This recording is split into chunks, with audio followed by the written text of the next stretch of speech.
The galaxy is a dangerous place. That's not up for debate. But within the endless nightmare of the 41st millennium, there are certain planets so ludicrously lethal, so comically hostile to human life, that they feel less like places and more like practical jokes written by a sadistic god. And today, we're ranking them, not by how likely they are to kill you, but by how fast they'll do it, how horribly you'll go out, and just how much they despise the very idea of your continued existence. Forget the noble battlefields of the Astartes, the scheming of the Inquisition, or even the warp-fueled antics of the demon legions. We're talking about planets that don't need enemies to kill you, planets that wake up angry, belch death into the sky, and then roll over and go back to sleep while your corpse melts into the ground. If you've ever wanted to experience spontaneous combustion via toxic pollen or be eaten alive by a tree, we've got a destination for you. Our rankings will cover environmental hazards, native wildlife, and perhaps most chilling of all, the people who live there and think this is normal. Because if there's anything more terrifying than a death world, it's the humans who adapted to survive on it and now consider the concept of comfort a weakness.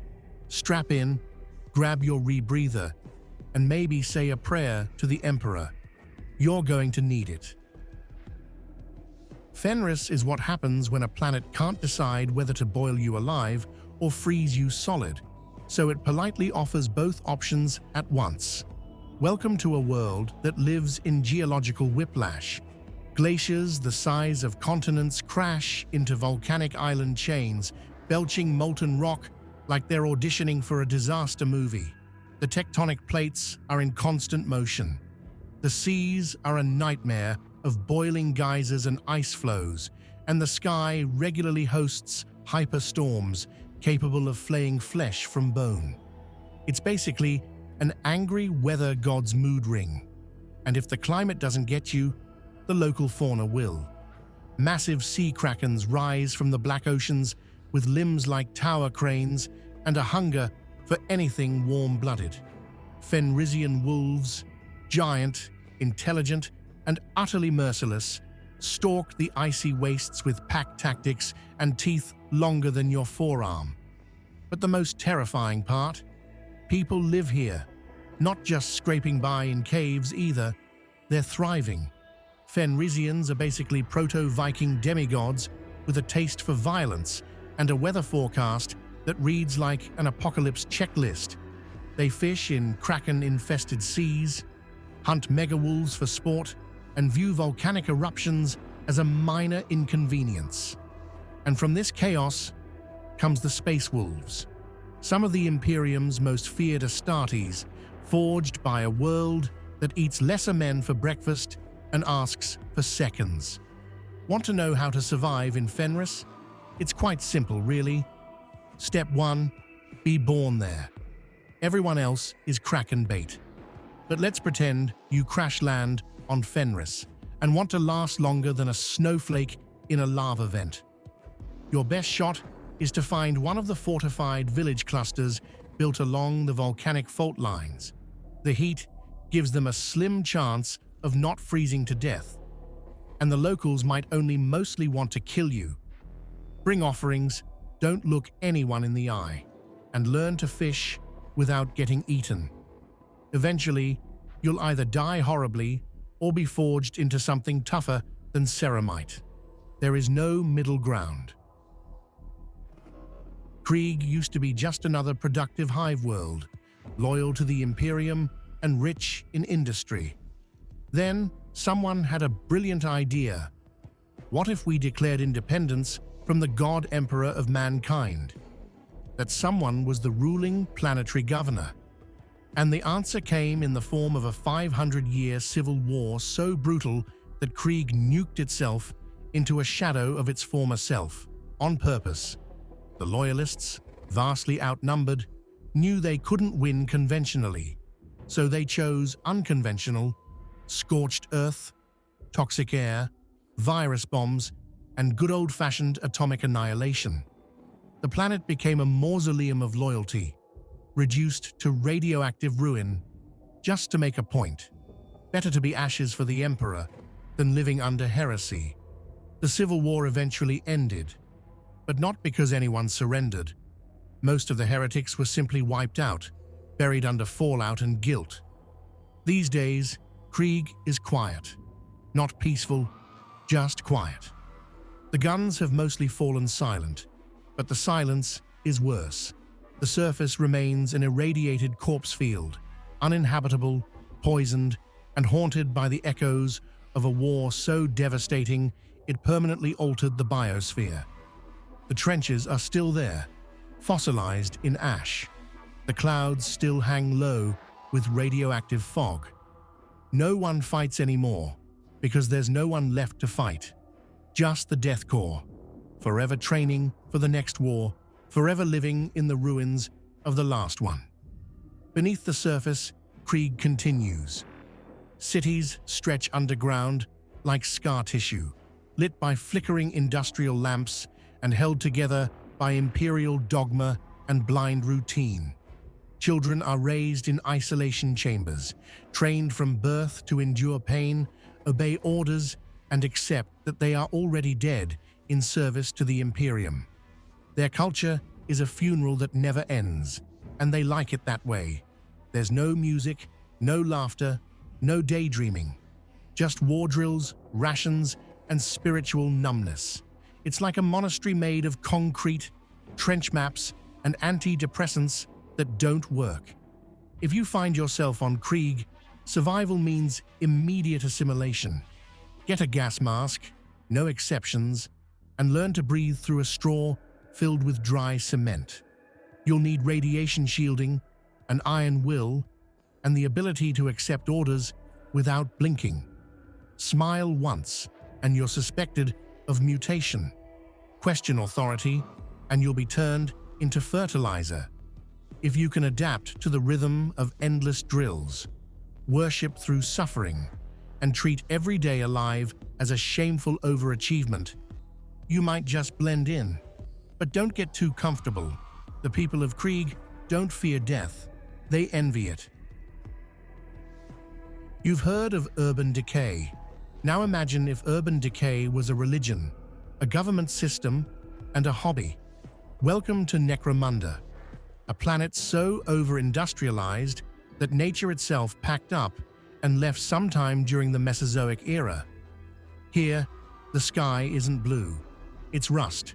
The ground isn't dirt, it's ash, soot, and the bones of those who forgot to pay the local gang their weekly lung tax. Necromunda is a hive world, which is a cute way of saying multi-kilometer-high skyscrapers piled on the corpses of 10,000 failed civilizations. The planet is carved into massive hive cities, towering ziggurats of filth, fire, and feral capitalism. Above, noble families drink recycled wine and pretend they're not in a death camp with better lighting. Below, it's hell's basement. Smog so thick it could be mined for minerals, acid rain that burns flesh, and gravity failures that turn stairwells into execution chambers. And that's just the weather forecast. What really kills you on Necromunda is the social ecosystem, which is a fancy term for armed anarchy. The underhives are ruled by gangs so entrenched they have their own fashion lines and kill counts higher than some wars. You've got flamethrower cults, poison-slinging assassins, mutant death squads, and rat-surfing lunatics armed with chain knives and bad life choices. The only law is the Arbites, and they patrol once every fiscal quarter, assuming the lift doesn't collapse into a pit of radioactive slime. And don't even think about going outside. The planet's surface is a toxic desert, haunted by ash storms and the occasional giant sump beast the size of a small cathedral. Surviving Necromunda requires three things: a gang, a gun, and no long-term plans. The locals make it work through sheer cultural inertia.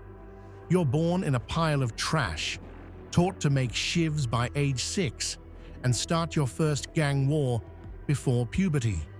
Air filters are a luxury. Most folks just get used to coughing up metal shavings. Want to live longer? Join a house. They'll keep you alive longer, or at least give you the honor of dying in a spectacularly stupid way, like detonating a rival's meth lab/chapel. Either way, your chances are slightly better than a hive rat's. Slightly. There are hostile ecosystems, and then there's Catachan, a planet that looks at other death worlds and says, "Hold my venom." It's not just dangerous, it's actively malicious, like the entire biosphere sat down and agreed that humans were the enemy. You don't visit Catachan, you survive it by accident, and only if the planet is in a forgiving mood, which it never is. The moment you step off the lander, you're already dying. The air is toxic pollen. The trees are sentient stranglers. The vines are razor-thin whipcords with reflexes. The ground might be a carnivorous plant, with camouflage so good it has a 5-star rating on Yelp for best place to vanish forever. Every creature is venomous, every venom is fatal, and every death is painful enough that locals use it to rate the quality of your funeral. Let's talk fauna. The Catachan Devil is a house-sized scorpion centipede hybrid that can rip tanks in half and spits neurotoxin. Then there's the brain leaf, a lovely little parasite that wraps around your skull and puppeteers your body like a weekend flesh mech. Even the mosquitoes can kill you, and not with disease. They just suck your blood out so fast you collapse like a bag of juice boxes. And yet, somehow, people live here. Not just live, thrive. The Catachan jungle fighters are living proof that what doesn't kill you makes you angry, heavily muscled and armed with a machete. They're not trained. They're raised by the jungle, in the jungle, with nothing but rage, instinct, and a healthy disrespect for anything that bleeds. Their survival isn't about gear. It's about attitude. The kind of attitude that teaches you to kill a man with a bootlace soaked in snake venom and use his bones to set a trap for something bigger. These are the kinds of people who look at a carnivorous tree and think, "I bet that'll make a good pitfall trap." Their childhood games include wrestling venomous apes and disarming mines with their teeth. By the time they're old enough to shave, they've already buried half their village and strangled the other half during a hunting accident. You want to know how to survive here? Let's be honest, you can't. But if you had to try, you'd need to become one with the jungle. Not in a peaceful nature hippie way, more like stab everything that moves and pray it wasn't camouflaged better than you. Don't eat anything. Don't touch anything. Don't look at anything. Your best chance is to shadow a native. Learn to drink venom like water and sleep with your eyes open while holding a flamethrower. But really, you're better off ejecting into a star. Some planets are unfriendly, some are murderous. And then there's Nocturne, a planet that seems personally offended by the concept of human life. This place isn't just dangerous, it's theoretical death made manifest. If you set foot on Nocturne, your bones will try to escape your body just to avoid the experience. Located in the Promethean system, Nocturne is a volcanic death trap that exists in a state of permanent geological rage. The crust is thinner than your sanity, and the mantle throws tantrums every couple hours in the form of seismic quakes, lava tsunamis, and the occasional volcanic super eruption that blots out the sky like a planet-sized ashtray. The air is thick with ash, carbon monoxide, sulfur, and enough radiant heat to boil the blood in your eyes. And that's all on a normal day. Every 15 Terran years, Nocturne's unstable orbit drags it perilously close to its sun in what's poetically called the time of trial. Basically, The planet gets dumped into a stellar microwave set to extra crispy. The oceans literally evaporate. Wildfires break out on top of other wildfires, and entire mountain ranges melt. The Salamanders call this a seasonal shift. The rest of us would call it Armageddon. If you want to survive, just become a salamander. The Space Marines of the 18th Legion don't just survive Nocturne, they thrive in it. They walk through infernos like it's brisk autumn weather. They're famously compassionate, because when you're raised on a planet where stepping outside is an act of war, you develop a very deep appreciation for human life. That, and you know exactly what it's like to be literally on fire all the time. Nocturne isn't just number one because it's lethal. It's number one because it shouldn't even be possible to live in it. From frozen hellscapes and nuclear wastelands to jungles that want you dead before you can blink, we've toured the galaxy's most relentless murder traps. Each planet cranks up the danger meter in its own horrifying way, whether it's the biting cold and giant wolves of Fenris or the volcanic apocalypse that is Nocturne. These worlds don't just test human endurance, they laugh in the face of survival odds and spit out legends forged in fire, blood, and sheer stubbornness. The Imperium's ability to keep soldiers breathing on these death traps is less miracle and more insanity with purpose. But here's the real question for you. Which planet do you think is the absolute worst? Or, if you had no choice, which one might you actually survive on? Because let's be honest, the galaxy's no vacation spot. So, where are you crash landing first? Let me know in the comments. And if you enjoyed suffering vicariously through this interstellar nightmare tour, don't forget to like, subscribe, and hit the bell so you don't miss the next time we dive into Warhammer's wonderfully horrifying universe.